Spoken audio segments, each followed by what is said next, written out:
Hi friends, నేను మీ Saritaraj. Welcome back to Sarita's cooking videos. ఈరోజు మనం తోటకూర కర్రీ ఎలా ప్రిపేర్ చేసుకోవాలో చూపిస్తాను. ఇది మీకు తెలిసిన రెసిపీనే అండి, కానీ నా స్టైల్లో క్విక్ అండ్ ఈజీగా ఎలా ప్రిపేర్ చేసుకోవాలో చూపిస్తాను రండి. ముందుగా దీనికోసం మనం స్టవ్ పై ప్యాన్ పెట్టేసి అందులో ఆయిల్ వేసుకుందాము. ఆయిల్ వేడైన తర్వాత కొన్ని పోపు గింజలు వేసుకోవాలి. ఇందులో కొన్ని వెల్లుల్లిపాయలు వేసుకోవాలండి, హెల్త్కి చాలా మంచిది, హార్ట్ హెల్త్కి. ఇందులో 4 ఎండుమిర్చిని తీసుకొని కట్ చేసేసుకొని వేసుకోవాలి. అవి ఫ్రై అయిన తర్వాత పచ్చిమిర్చి ఇంకా సాల్ట్ వేసుకొని ఒకసారి బాగా ఫ్రై చేసుకుందాము.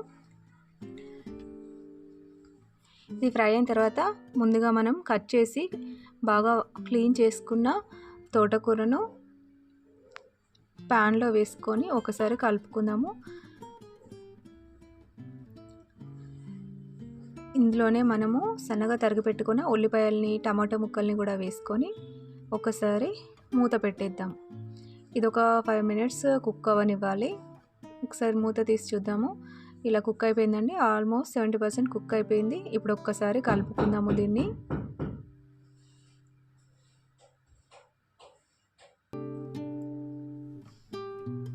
మళ్ళీ మూత పెట్టేసుకొని ఒక 5 minutes కుక్ చేసుకోవాలి. దీంట్లో ఇది ఫైబర్ రిచ్ ఫుడ్ కాబట్టి ఇది తినడం వల్ల కాన్స్టిపేషన్ ప్రాబ్లం పోతుందండి. అదేవిధంగా ఇందులో విటమిన్ ఏ ఉంటుంది కాబట్టి సైడ్ ప్రాబ్లం కూడా తగ్గిపోతుంది. కనీసం వారానికి ఒకసారైనా తినడానికి ట్రై చేయండి. ఇప్పుడు ఒకసారి మూత తీసి చూద్దాము. ఉడికిపోయిందండి, చాలా టేస్టీగా ఉంటుంది ఇది. ఇప్పుడు మనం స్టవ్ పై నుంచి తీసేసుకొని ఒక సర్వింగ్ బౌల్లో వేసుకొని సర్వ్ చేసుకుందాము. ఇది రైస్లోకి చాలా బాగా టేస్టీగా ఉంటుంది.